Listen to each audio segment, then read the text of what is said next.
A cowboy lost his wife to fever until her sister knocked on his cabin door. Before we begin, take a moment to comment your city. Where are you listening from tonight? And when the story ends, don't forget to rate it from 0 to 10. Now settle into a quiet place. Breathe deep and let the whispers of the Wild West carry you into tonight's tale. It was a winter night, the blizzard raging against the wooden walls. Inside the cabin, beneath the flicker of a dim oil lamp, Thomas Crawford held his wife's hand, counting each fragile breath that slipped away. The scent of pine smoke, the bitterness of medicine, and the shrill cry of wind through the shutters blended with the fading rhythm of her heart. Write to my sister. Call Beatrice. Her final whisper drifted like an ember, losing its glow. His hand closed around emptiness, already turning cold, like the wooden floor beneath his boots. Snow soon covered the threshold. Thomas sat before the wooden table, his pen trembling. The letter of sorrow ended with a tear-stained signature.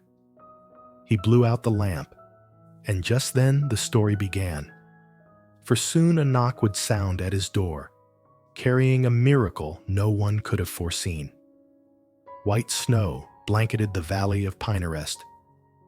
On the hillside, 23 townsfolk stood silent coats, heavy with frost, wide-brimmed hats bowed low.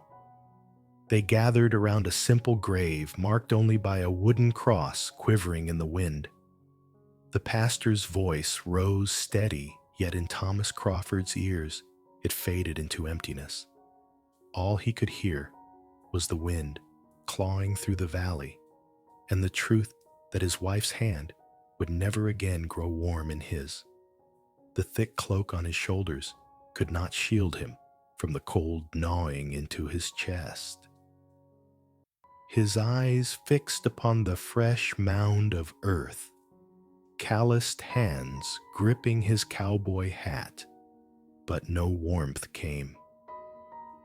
He did not weep.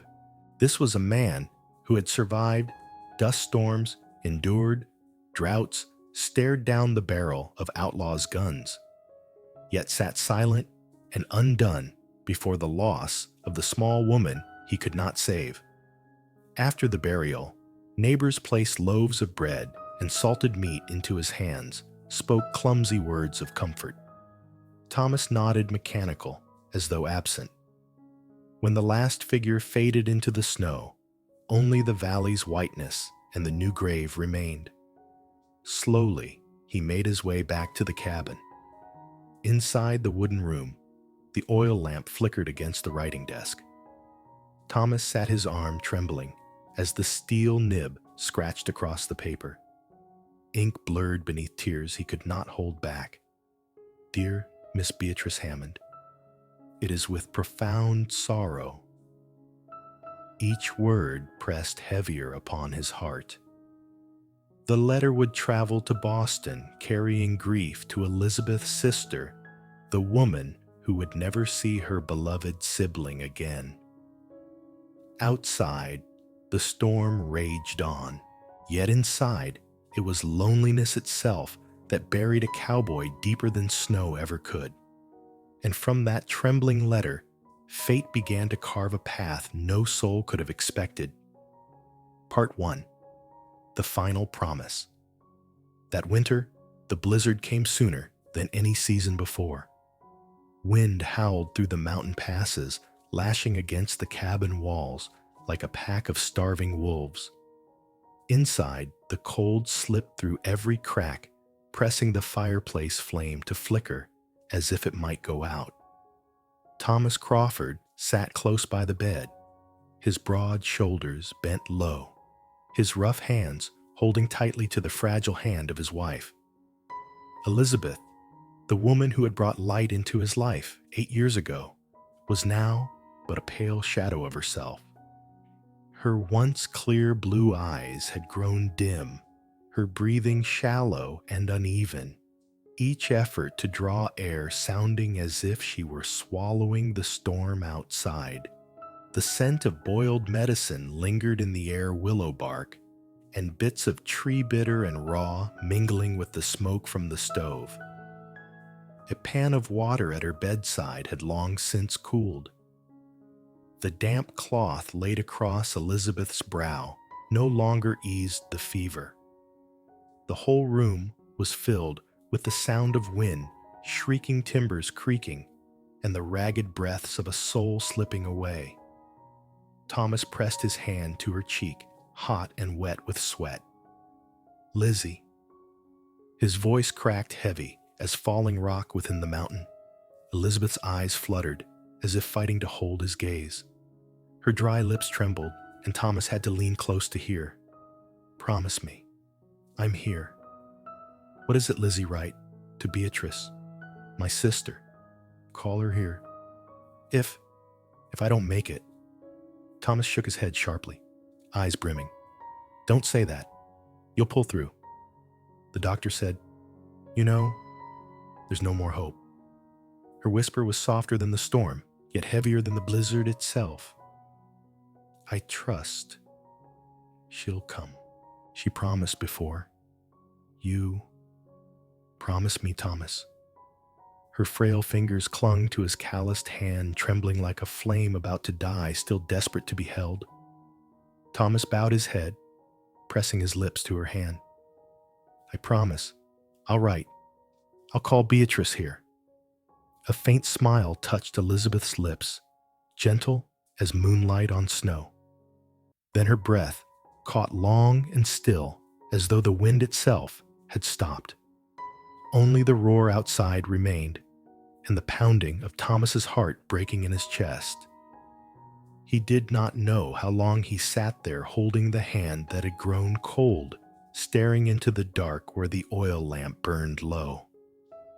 The weight pressed down like sand, burying him alive. A cowboy who had survived 3 years of drought faced down bandits at gunpoint, now powerless before the death of the woman he loved. When the fire sank to embers, Thomas rose at last. He wrapped himself in a heavy coat and stepped outside. The snow stung his face like fire. Taking up the shovel, he struck the frozen ground behind the cabin, blow after blow. The earth was hard as stone, yet he dug with all the strength left in him until his back ached, numb, and his hands bled raw.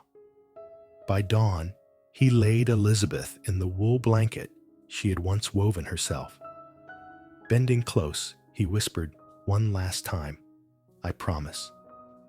I'll keep my word." Then he covered her with earth, burying half his heart beneath the snow. The next day, the town of Pinerest gathered for the funeral. 23 faces hollowed by winter stood in a circle around the grave.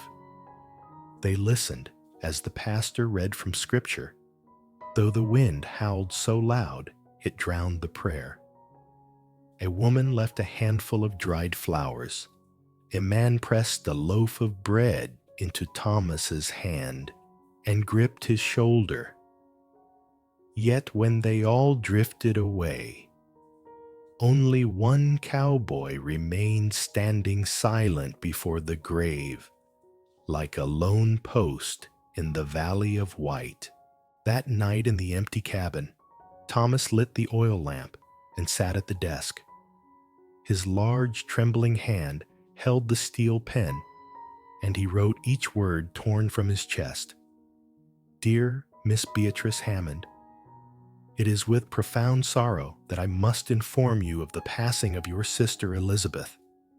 Every black stroke sank into the page like dried blood. He wrote all that was needed: the date of her passing, the place she was buried, directions to the cabin if Beatrice should come. Yet hidden between the lines, carried on each trembling word, lay the promise he had sworn: "Come here, for your sister wanted it so." Sealing the letter, Thomas sat in silence, staring at the flicker of the flame. The storm raged still, but the truest storm was inside him, a man who had lost his entire world. He lifted his red-rimmed eyes. "Lizzie, I've written it. I'll send it at first light." And in that moment, as though from the depths of despair, a fragile seed of hope was planted, a letter trembling in his hand, soon to leave the lonely mountains, carrying with it the chance of salvation Thomas never imagined. Part 2. A Ghost in the Spring Rain. That May the spring rain came late, falling heavy, as if to wash away the cruel winter just past. The little town of Pinerest, nestled at the foot of the mountains, was rarely lively. Yet that morning, beneath the drumming of rain on wooden roofs and the spreading puddles across muddy streets, folks gathered in small clusters before Samuel Wilson's general store. Thomas Crawford had just tied up his horse and stepped inside to fetch salt flour and kerosene. His wide-brimmed hat dripped with water. His heavy coat weighed down with damp. His boots leaving dark, wet marks on the wooden floor. Usually, no one paid much mind to a solitary cowboy buying provisions. But today, every gaze turned toward the porch, where a woman stood, waiting her figure upright against the steady rain. Thomas froze. His chest tightened as though caught in an unseen grip. For a moment, he thought he was looking at Elizabeth, honey gold hair, familiar face, slender frame. But no, this woman was taller, her eyes deeper, more resolute. Her lips pressed firm, not softened by Elizabeth's gentle smile. She wore a navy dress, finely cut its fabric, carrying an air of the East so unlike the plain calico of mountain women. Her leather gloves were wet with rain, her heeled shoes spattered with mud. "Mr. Crawford."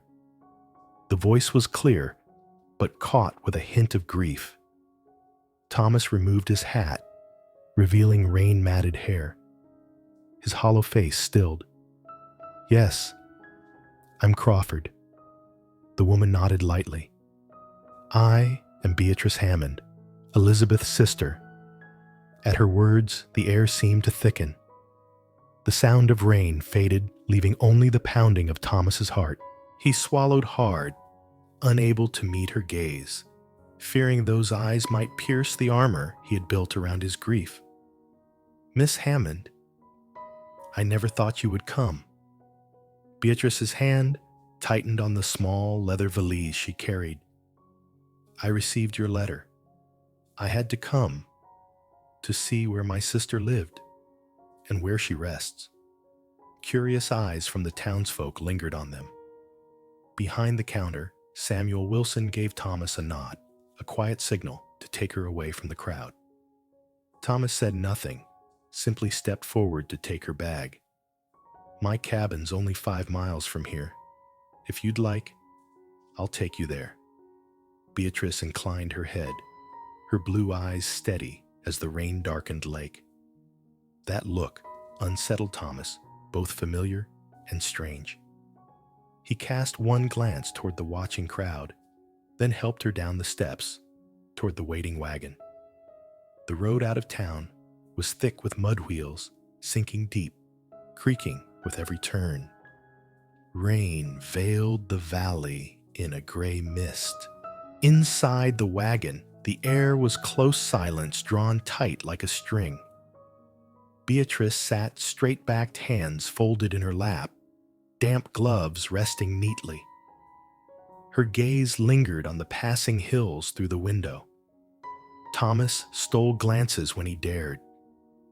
There was something in her profile, the tilt of her head, the faint crease of her brow that echoed Elizabeth. And yet, in Beatrice, there was a firmness Elizabeth never carried. The ache in his heart stirred again, so near, yet not the same. Beatrice spoke first, her voice quiet but resolute. "Elizabeth wrote to me about this place, about winters that tried the soul and about valleys blooming with wildflowers when spring returned. I imagined it often, but I never thought I would come here like this. Thomas pressed his lips together. Words rose, comfort, explanation, anything to bridge the silence, but stuck fast in his throat. At last he managed only, "She loved it here." No matter how hard the days, she never once complained. Beatrice turned eyes shimmering, a tear held back. That was Lizzie, always finding beauty in hardship. Her words cut deep, and Thomas gripped the reins tighter, forcing his gaze ahead, unwilling to drown in memory. The cabin soon emerged through the rain, its darkened roof, leaning chimney walls worn by time. The front door rattled in the wind. The flower bed Elizabeth had once tended was now only weeds and brittle stems. Thomas climbed down first, tending the horse before circling back to help Beatrice. Her small hand touched his, a brief contact, yet it jolted him. So like Elizabeth's touch, and yet not the same. "It isn't much, but it's home," he said, voice rough. Beatrice's eyes swept the weathered windows, the clutter within. She gave a small nod. Exactly as she described. She was proud of what you two built together. Inside the cabin was cold and disordered dishes, piled clothes draped on chairs, dried flowers gathering dust on the mantel. The emptiness mirrored Thomas's heart, and shame burned in him. "I'm sorry. Since she passed, I haven't been able to keep it." Beatrice slipped off her gloves, setting her hat on the table. Her tone was gentle, yet firm. "I didn't come to judge. I came because I promised her, and I will keep that promise." Thomas stood still, his broad hands clenched. Her words lit a small flame in the frozen room. Not much, but enough to make him wonder if spring might truly return. That evening, rain tapped soft against the porch roof. The cabin glowed with new fire in the hearth. On the wooden table, Beatrice set out a simple supper bread, toasted warm again, a small pot of soup, a little tea she had found in the cupboard. The fragrance filled the air, mingling with pine smoke, giving the space for the first time in months a breath of life. Thomas sat across from her, his cowboy hat resting at his side. He looked into Beatrice's deep blue eyes, and for a fleeting moment, his heart trembled. For before him sat not only Lizzie's sister, but a woman in her own right, bearing a trace of the past, yet carrying something new, unnamed. He drew a long breath, the storm outside fading to a distant murmur.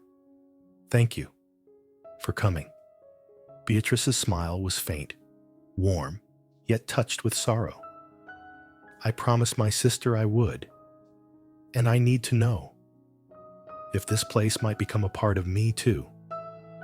The firelight caught her face, her eyes bright as spring rain, and Thomas felt his heart lean ever so slightly, like a young apple tree in the storm broken of its old branch, yet daring to grow new buds. Part 3. A stranger in the old cabin. The storm had passed. By morning, sunlight broke through the gray clouds, spilling into the wooden cabin, where Thomas and Beatrice began a new day. The valley winds had softened, replaced by the drip of water from the eaves and the steady breath of horses in the barn. Inside, silence still lingered, but something had shifted. Thomas rose early out of habit, rekindled the fire in the hearth, then stepped out to the stables. When he returned, he stopped short at the doorway. The cabin was no longer the chaos he had left behind. The coat once thrown across a chair was neatly folded. The dishes that had piled up now sat rinsed in a basin of water. the wooden floor still damp from a fresh scrubbing. Beatrice stood by the stove, sleeves rolled up, golden hair slightly tousled, her cheeks flushed from the heat.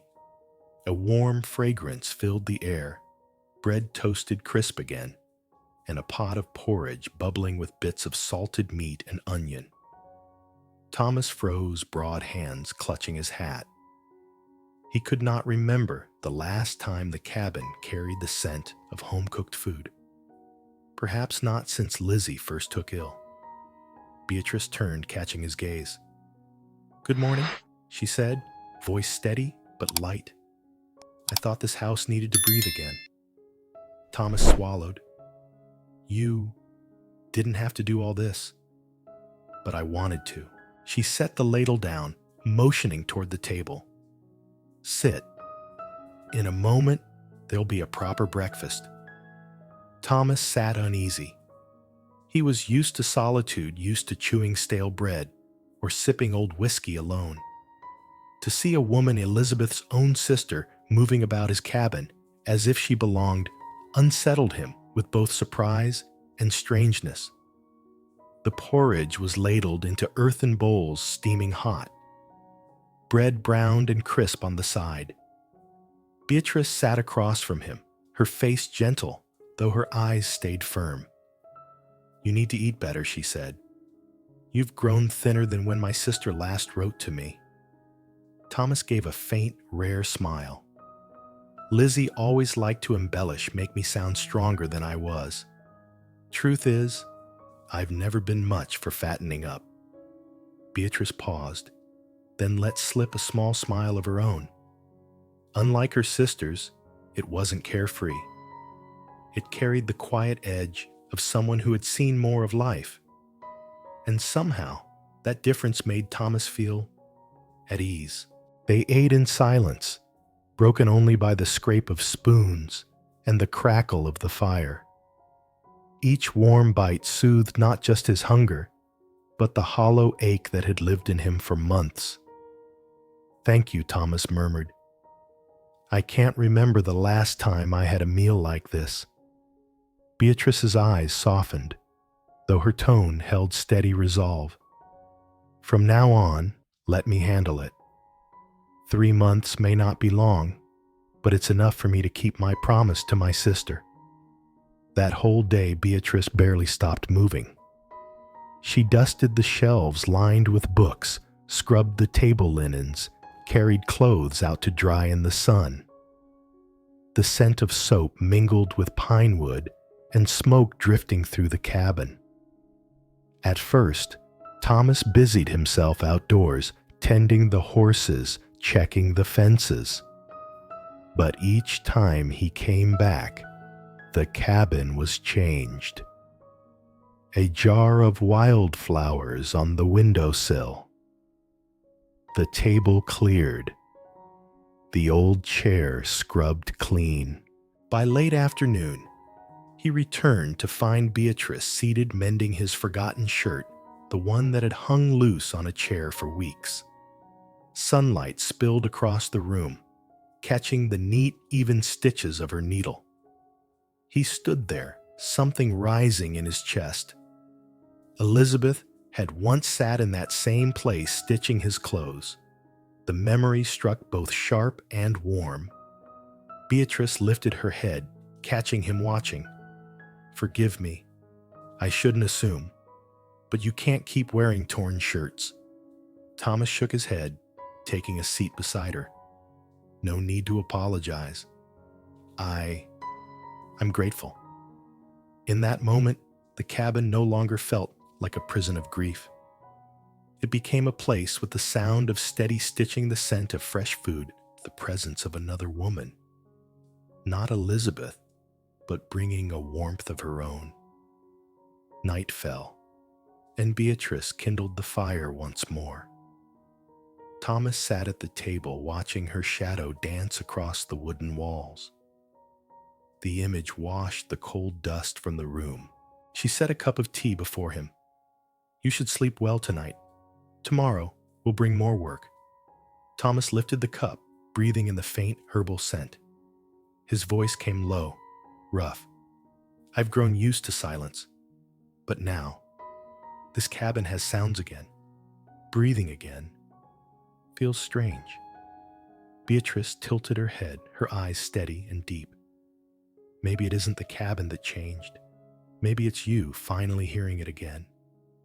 Her words caught in his chest. He set the cup down, unable to answer, staring into the fire instead. Yet inside, for the first time in months, something stirred, like the soft knock of springtime at the door. Part 4. Memories. Beneath the hill. Spring came late to Pinerest, but when it did, the valley seemed to awaken after long months of snowbound silence. The eastern hill, where Thomas had laid Elizabeth to rest, was now blanketed with wildflowers. Purple, gold, and white, tangled together like a half-finished quilt that nature itself had stitched complete. One morning, Beatrice spoke gently. "Thomas, will you take me to my sister's grave?" His eyes darkened.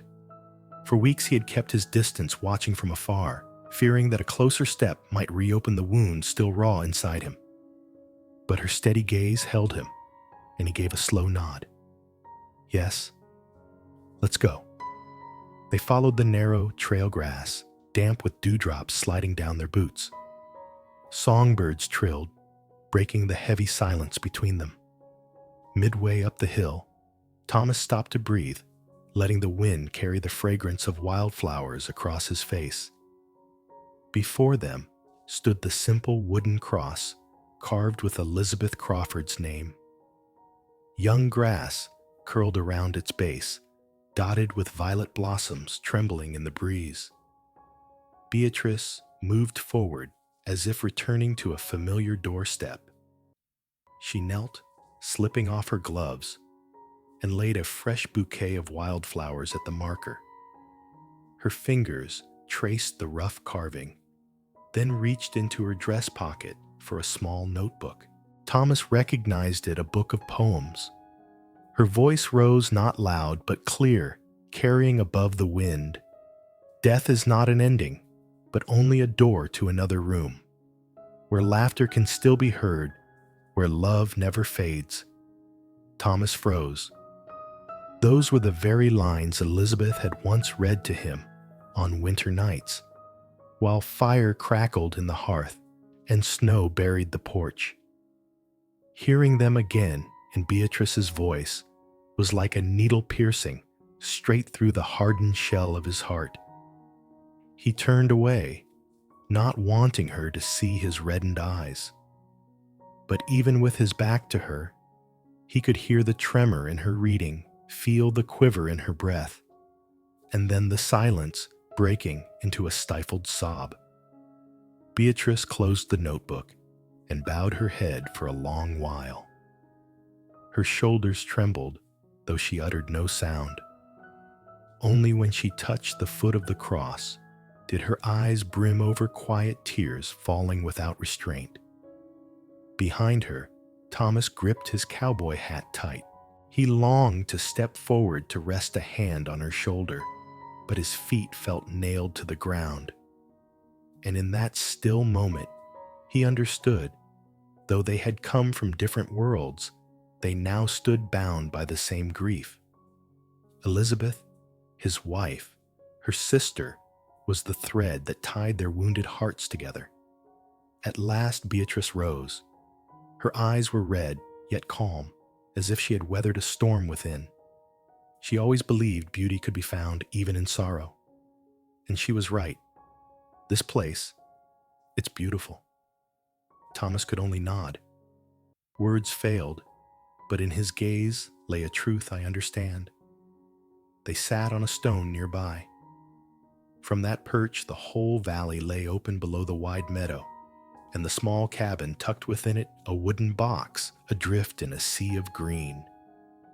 Beatrice handed him the notebook. Our mother taught us poems when we were children. Elizabeth remembered only fragments, but she loved to listen.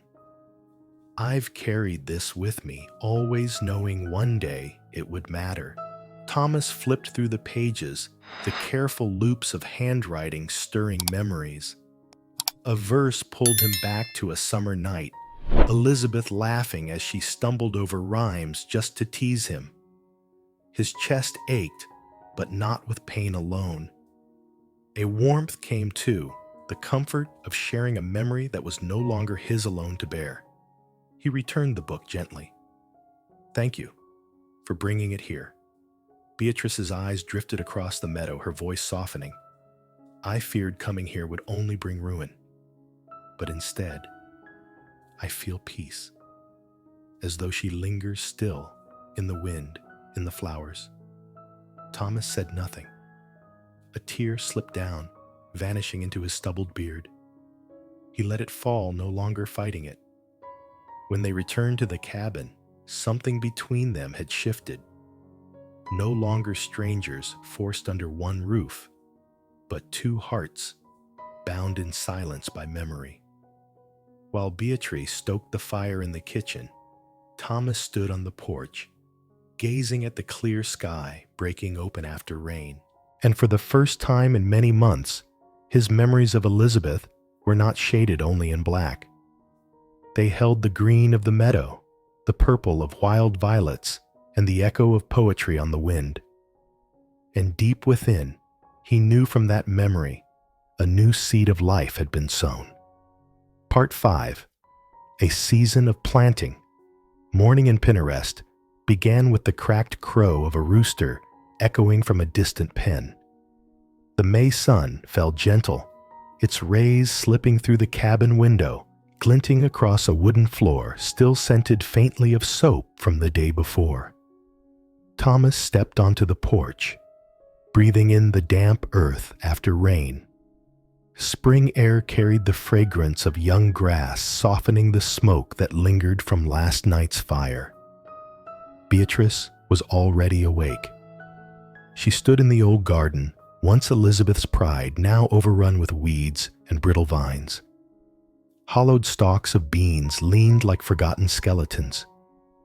Kneeling in the mud gloves stained, Beatrice pulled at the stubborn roots, one by one. Thomas watched from a distance before walking closer, hesitant. "You don't have to touch this mess. It's been dead a long while." Beatrice looked up, sweat shining at her brow, but her eyes alight. "No, the soil isn't dead. It just needs to be touched again, just like you, Thomas." The words caught him off guard. His throat closed, and he gripped the hoe in his hands, then silently stepped into the garden beside her. All morning they worked. Beatrice knelt with a small spade digging holes while Thomas struck the rows with his hoe. At first the ground was hard and dry, but beneath the crust a sweet damp scent rose, the smell of life. They spoke little, the air filled only with the scrape of metal against earth and the chatter of sparrows along the fence. At times, Thomas glanced her way. Beatrice bent low blue dress, stained with soil, strands of golden hair falling loose across her cheek. The sight stirred memory of Elizabeth, but it was not the same. Elizabeth had sung as she worked the garden. Beatrice was silent, focused, resolute. By noon, they rested under a tree, drinking from a wooden canteen. Beatrice opened her bag and drew out a pouch of seeds. "My sister once wrote, you both wanted to plant beans, corn, carrots. I brought a few more from Boston. Shall we try?" Thomas held the little pouch as though it carried a whole new season in its weight. He nodded gently. That afternoon, they began to sow. Beatrice moved ahead, bending to scatter seeds into the furrows. Thomas followed, covering them lightly with his hoe. Sunlight slanted low, catching their movements until the whole garden seemed to glow. When they reached the last row, Thomas stopped gazing at the ridges of freshly turned earth. A soft wind passed, carrying the trill of finches. He drew a long breath, chest opening wide as though for the first time in months he could breathe fully. Beatrice brushed her hands clean, smiling, her face bronzed by the day's work. "It's done. Now we wait. And pray." Thomas added, his voice low, but lighter than before. Later, behind the cabin, Beatrice discovered 10 sapling apple trees Thomas and Elizabeth had once ordered but never planted. Some roots were dry, but a few still held tender green shoots. She called him over. "They're alive. We can plant them still." Thomas stared at the frail trees, his heart tightening. They pulled him back to the day he and Elizabeth had dreamed of their first orchard. After her passing, he hadn't dared touch them again. "Lizzie wanted them on that slope there," he whispered. Beatrice laid a hand on his arm. "Then let's make her dream real. For both of you." Together, they dug into the sunlit hill. Thomas struck deep, turning the soil, while Beatrice cradled each sapling, lowering it into place with care, like laying down a child. When the last mound of earth was packed firm around the roots, Thomas stood still, hearing his own heartbeat, the whisper of wind, and for an instant felt Elizabeth smiling somewhere in the light. Beatrice sat back on the slope hands, muddy, sighing with content. One day, this hill will be filled with white blossoms and red fruit, and when that day comes, you'll tell our children about the one who dreamed it first. Thomas froze, eyes searching hers. A blush rose in Beatrice's cheeks as she realized her slip. "I mean, the children of whoever lives here, they'll know the story." Thomas said nothing, only let a small smile touch his face, a rare smile, trembling, but real. That evening, their supper was nothing more than salted meat in a simple stew. Yet Thomas ate with more appetite than he had in months. Firelight danced across Beatrice's face as she looked toward the window, where the spring breeze stirred the curtain. "You know," she whispered today, "for the first time I felt hope, not just for the garden, but for us." Thomas lowered his gaze, calloused hand tapping the table gently. His reply came quiet, steady. "So did I." And in that moment, the little cabin no longer felt like a house of mourning. It had become a home reborn, warmed by the hands of a steadfast woman and by the heart of a cowboy learning how to kindle fire again. Part 6. A Waltz in Summer. That summer, the valley of Pinerest bloomed brighter than ever. The garden lay green and full. The young apple trees on the slope stretched out their tender leaves, and inside the cabin, laughter had begun to break the silence once filled only by wind and ashes. One June afternoon, Beatrice set down her needle and thread, glancing toward Thomas as he split logs on the porch. "There's a social at the schoolhouse tonight," she said softly. Thomas paused, the axe still carrying the scent of resin. He frowned. I'm not sure I belong in crowds anymore." Beatrice stepped out the hem of her dress, brushing the grass, her smile gentle but firm. "Thomas, you've hidden away long enough.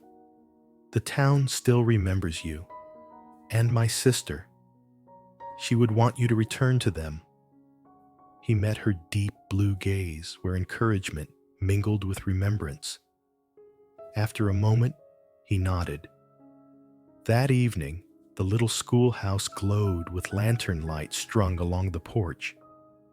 Fiddle music filled the night, lively and quick, pulling folk into its rhythm. The scent of baked pies and stew drifted from long tables covered in white cloth, mixing with the dry straw and freshly painted wood. Thomas entered his shirt, mended neatly, by Beatrice, a plain brown vest over at his boots, polished as best he could manage. He meant to stand quietly in a corner, but soon enough came claps on the shoulder and warm greetings. "Good to see you, Crawford. It's been too long." Beatrice was quickly drawn into a circle of farm wives. Her simple blue dress gleamed under the lanterns, her golden hair tied back with a few loose strands framing her face. From across the room, Thomas watched her laugh, and for an instant he thought Elizabeth stood there still. But the moment passed. Beatrice's smile was different, less impulsive, more steady. When the fiddle shifted into a slow waltz, Beatrice crossed the floor toward him, her cheeks flushed from dancing. "They say you're quite the dancer," she teased, tilting her head. "My sister once bragged of it." Thomas cleared his throat. "Lizzie often exaggerated." "Well then," Beatrice held out her hand, eyes bright with mischief and hope. "Do you care to prove her right or wrong?" No one in that crowded schoolhouse knew how Thomas's heart thundered like wild hoofbeats. He hesitated, then placed his calloused hand in hers. "If you're willing to risk it." The wooden floor was just wide enough for the sweep of their steps. Lantern light cast the room in a glow like an endless sunset. Thomas set his hand at Beatrice's waist, pausing at the closeness, but her eyes lifted calmly to his steadying him. "It's only a dance, Thomas," she whispered. The music flowed, and their steps found each other. Awkward at first, then smoother, like spring water winding through the valley. Thomas led Beatrice followed with ease, her dress turning in quiet circles around his worn boots. He lifted his head and saw the townsfolk watching not with pity, as in the dark winter passed, but with nods of approval, soft smiles. They saw a man walking forward, leaving shadows behind. When the music ended, Thomas and Beatrice stopped breath unsteady. Their eyes met, holding not just joy from the dance, but something tender, unnamed. Beatrice smiled radiant in its simplicity. "You see, not bad at all." Thomas let go of her hand, his voice rough. "Thank you for pulling me out of the dark." Her reply was quiet, meant for him alone. Sometimes a single dance can save a soul. On the ride home, the wagon wheels turned slow beneath a sky crowded with stars. Beatrice sat beside him, cloak drawn around her shoulders. Neither spoke much, letting the sound of hoofbeats mark the silence. Near the cabin, Thomas finally said, "I thought I'd never dance again, not after Lizzie. But tonight, I didn't feel unfaithful. I felt as though she were smiling too." Beatrice said nothing, only laid her hand gently on his arm. No words were needed. That touch carried more warmth than any fire waiting in the cabin. Part 7. The Fateful Storm. By July, the skies turned wild so suddenly that no one in Pinerest had time to prepare. That afternoon, Thomas and Beatrice were walking the young apple orchard when black clouds rolled down from the mountains. The wind whipped at their clothes, and in a heartbeat, the heavens seemed to collapse. The first thunderclap cracked like a cannon, shaking the ground beneath them. Raindrops the size of corn kernels hammered the earth, drenching the soil. In less than a minute, both were soaked through Beatrice's golden hair plastered to her cheek, her dress clinging close. "Run!" Thomas shouted above the wind, gripping her hand. They raced down the muddy trail, boots splashing rain stinging their faces. Their breaths came fast, mixing with the thunder's roar. Beatrice let out a breathless laugh, rare and bright in the chaos, and Thomas felt his heart stumble at the sound. When they burst into the cabin, both were panting water, dripping onto the wooden floor. Thomas slammed the door against the storm and leaned back, chest heaving. In a flash of lightning through the window, he caught Beatrice's face, wet, radiant, strangely familiar, and yet entirely her own. She pulled off her soaked shawl, water streaming onto the floorboards. Thomas knelt by the hearth, striking flint to kindling. Soon flames leapt, bright heat spreading across the room. Beatrice stood near the firearms crossed against her shoulders, dress wet and clinging to every curve. Her long hair gleamed like threads of silver in the firelight. Thomas glanced once, then quickly turned away, gripping his knees hard. His heart pounded like a drum in battle. He rose, handing her a woolen towel. "You'll catch a chill. Here." Her fingers brushed his as she took it. That small touch made them both pause. The warmth of fire and the warmth of skin mingled, thickening the air between them. Beatrice wrapped the towel around her hair, then turned slightly, her eyes meeting his. For a moment there was no distance, only rain on the roof, the crackle of fire, and their gaze locked tight. Thomas' swallowed voice low and rough. "Forgive me if I've made you uneasy." Beatrice shook her head softly. She spoke no words, but her eyes answered, "It isn't discomfort. It's something else." A lightning bolt lit the room, thunder rolling right after. Beatrice flinched, stepping back, bumping into Thomas's shoulder. Instinctively, he steadied her elbow, pulling her close. Their breaths mingled the space between them, no more than a breath. The moment stretched, endless. Thomas saw a drop, trembling on her lashes, her lips quivering as if about to speak. He longed to close the gap, to cross the line between past and present. But Elizabeth's memory surged, halting him. Beatrice felt the hesitation. She lifted her eyes, whispering like a sigh, "Thomas, sometimes we shouldn't be afraid to live again."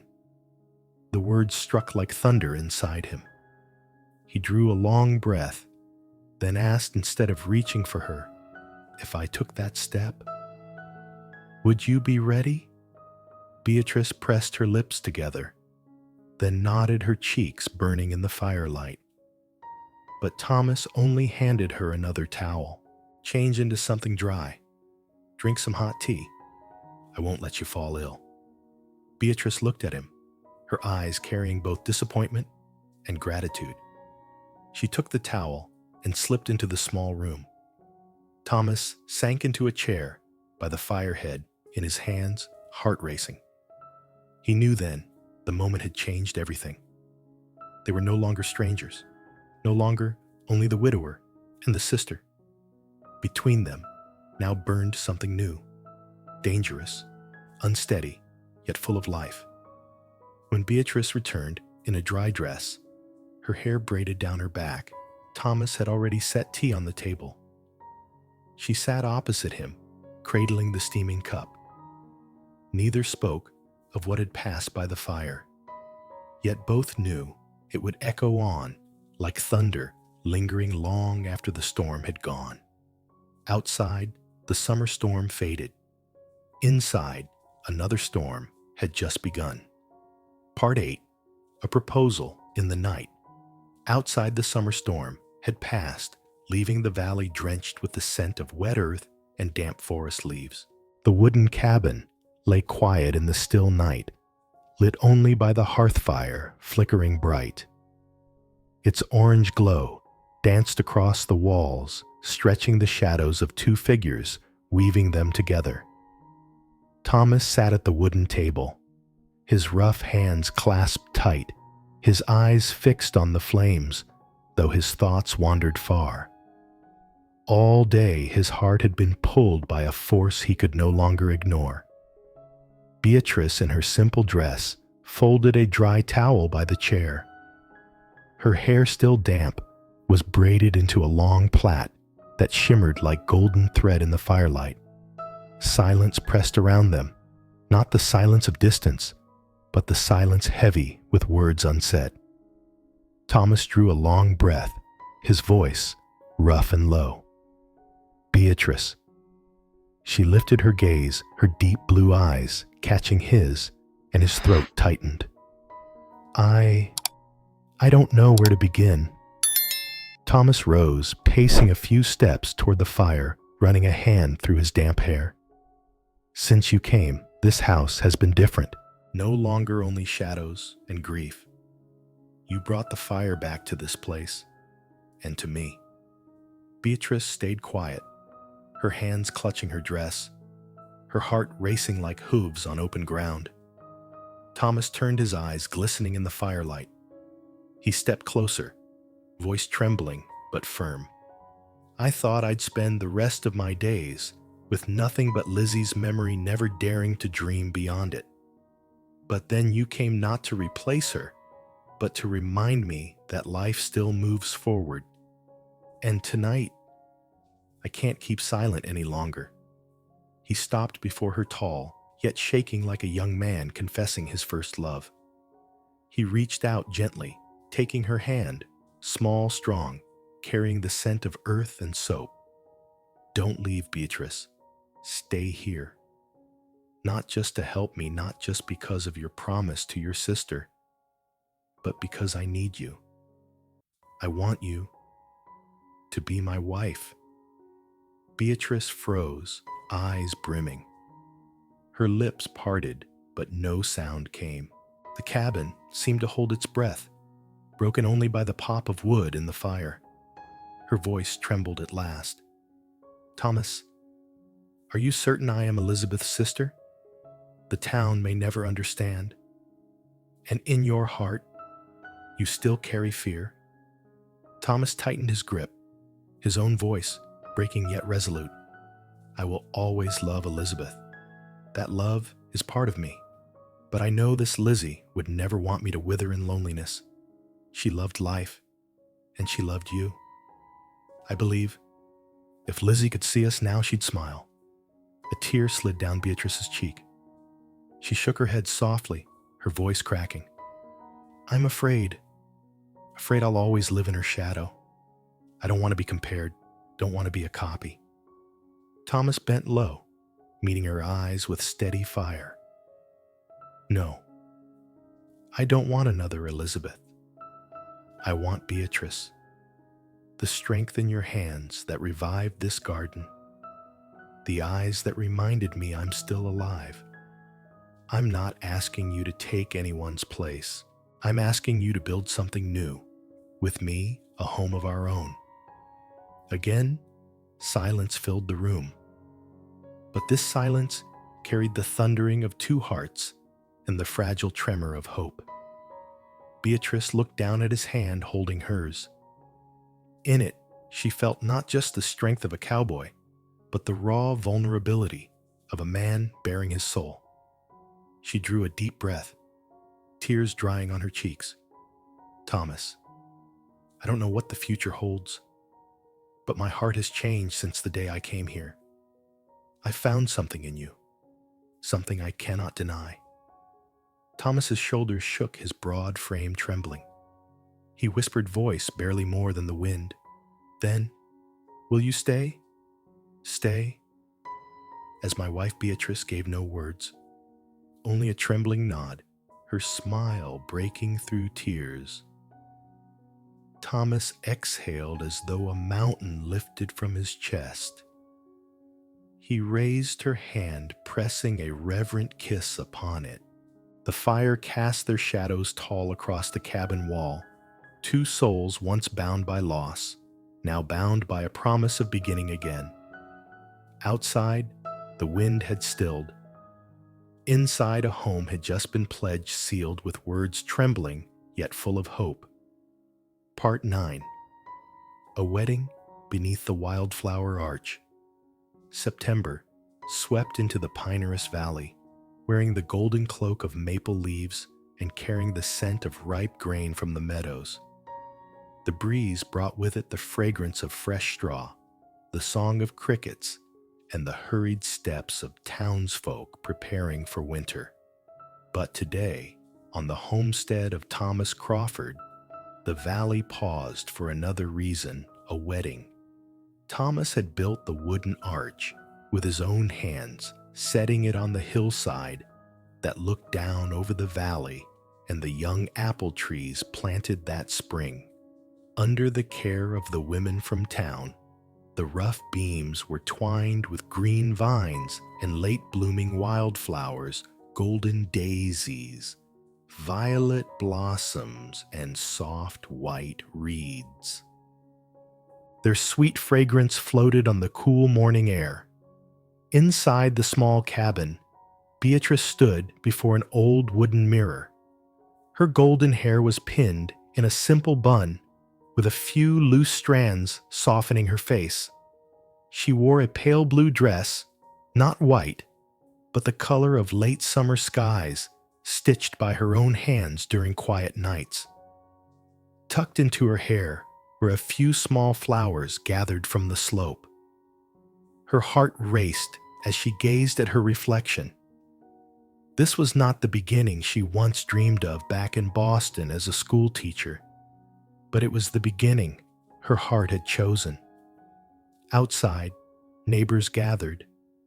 Men straightened their ties, women whispered with soft smiles, and children darted between the flowers around the arch. Reverend Johnson, the old pastor, waited with a worn Bible in his hands. The sound of wagon wheels crunching over the dirt road announced Jacob Miller, the kindly neighbor, escorting Beatrice from the cabin. When the door opened, every head turned. September sunlight wrapped around her, making her sky-blue dress shimmer like a stream. Thomas stood waiting beneath the arch in a crisp white shirt, a new brown vest and boots polished as best as he could manage. When his eyes fell on Beatrice, his breath caught. No ghost lingered between them now. Only her, a woman strong, proud, and tender. They stood side by side as the wind stirred the wildflowers around them. Reverend Johnson's voice rose raspy yet warm.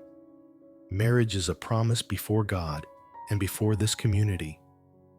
Thomas Crawford, son of the West, do you take Beatrice Hammond to be your wife, to share with her both fair days and storm from this day until life's end? Thomas held her gaze, his voice steady and deep. I do. And Beatrice Hammond, daughter of the faraway East, do you take Thomas Crawford to be your husband, to build a home with him on this rugged land, to keep love between you from this day forevermore? Beatrice bit her lip, eyes shimmering with tears, her smile radiant. I do. The wind seemed to quiet, making room for the moment. Reverend Johnson lifted his hand in blessing. Then I declare, before God, and all gathered here from this day forth, you are husband and wife. What God has joined together, let no man put asunder. Cheers rang out. Children clapped. Women dabbed their eyes. Men nodded with broad smiles.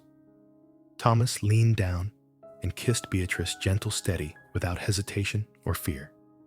It was joy, and it was promise. The celebration carried into the evening beneath the golden light. A long wooden table groaned with food, roast chicken, warm bread jars of Beatrice's strawberry preserves, and fresh cider bubbling from the press. Fiddle music danced through the air. Children skipped in circles, and grown folk raised their cups in blessing. Thomas took Beatrice's hand and led her into the dance. This time, there was no hesitation, only a natural rhythm. Two figures spinning beneath the sunset, their laughter weaving into the music. As the sun dipped behind the mountains, casting the valley in a blaze of gold, neighbors began to depart, leaving the hillside quiet. Beneath the wildflower arch, only Thomas and Beatrice remained. Beatrice tilted her face upward, whispering, "I never imagined this day. But now, I feel I belong here." Thomas drew her close, his chest solid, carrying the familiar scent of pine wood and honest labor. He whispered against her ear, "And I have finally found home." They stood there, their shadows long across the golden ground in the wide valley where love had grown out of loss. Part 10. Winter with a Baby's Cry. Winter came down on the valley of Pinerest with all its familiar fury. Snow lay thick, covering the cabin roof in white, the wooden door creaking under each gust of wind. Outside, Thomas had to carve a narrow path from house to barn.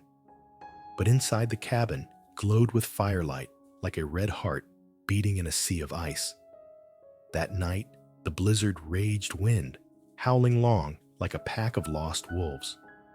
Thomas paced the small room, his broad hands clenching and opening his chest, thundering.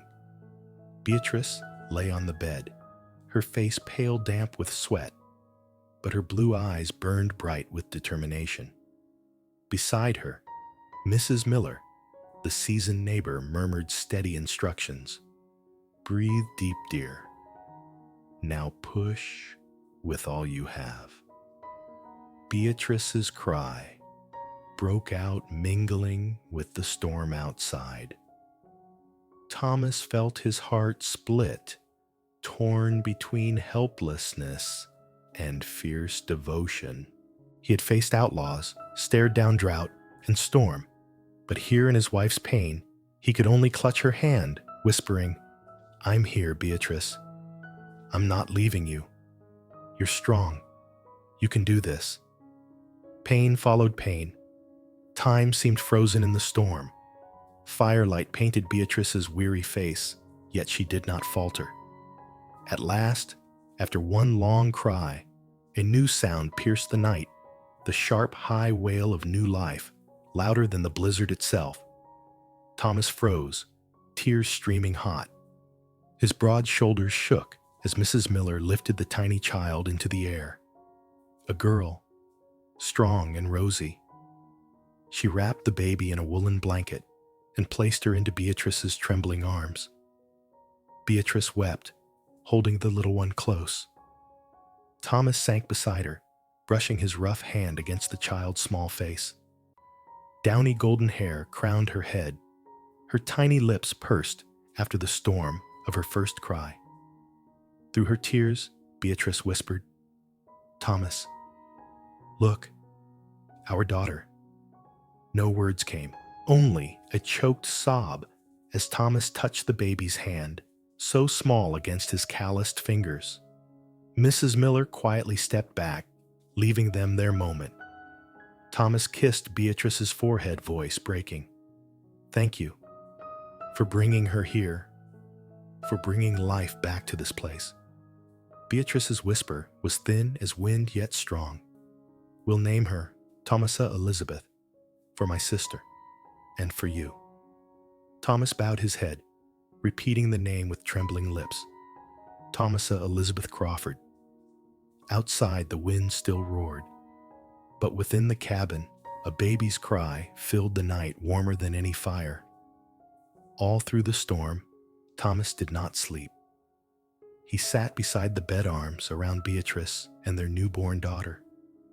Firelight glowed soft across their faces, and he thought of winters past the year Elizabeth had slipped away, leaving him in darkness.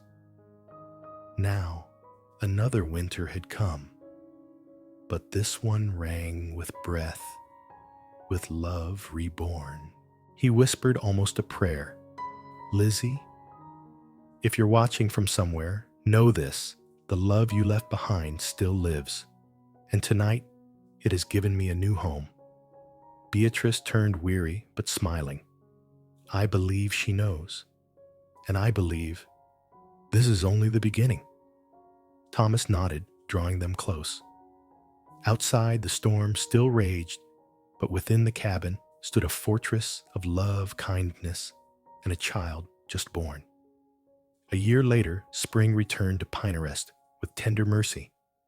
The young apple trees on the slope had sprouted lush green leaves, their first white blossoms trembling in the breeze.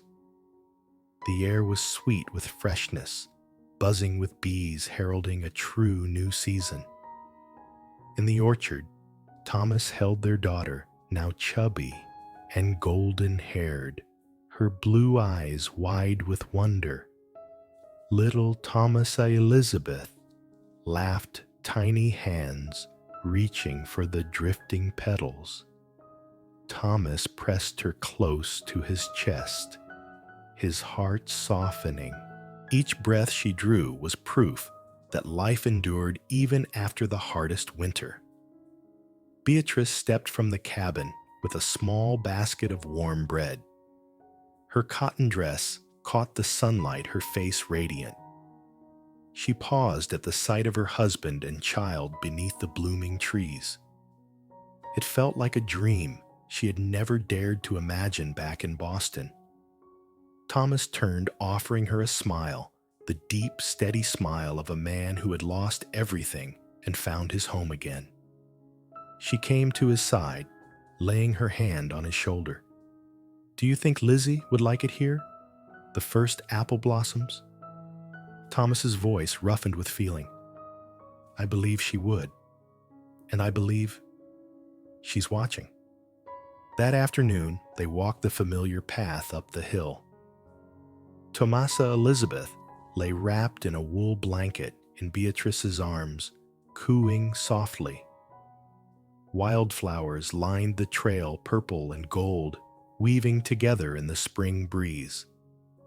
At the crest, the simple wooden cross stood, but this time it no longer looked lonely. Flowers bloomed at its base, bees and butterflies danced in the light, and the sun laid a golden quilt over the earth. Thomas knelt, laying wildflowers at the grave. He set his daughter on his knee, whispering, "My child, this is Elizabeth, the one who first showed me love and who brought your mother to me. Because of her, and because of you, love still lives here." Beatrice stood beside him, eyes glistening with tears, but smiling. She whispered, as if to her sister Lizzie, "I kept my promise. I came to help, but I found a home. Thank you for trusting me so that I could have this day."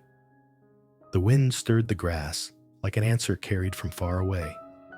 Thomas took Beatrice's hand, holding tight. The three of them stood in silence, letting peace fill their hearts. As they walked back down the valley, lay bathed in golden sunset. The cabin and orchard glowed in the light, while Thomasa Elizabeth's laughter rang bright and pure, sweeping away the last of the shadows. Thomas wrapped his arms around his wife and child, his gaze lifting skyward, gratitude swelling within him.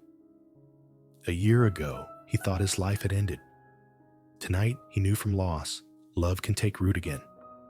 New love does not erase memory. It keeps it alive in apple blossoms, in a child's cry, and in the shelter of family.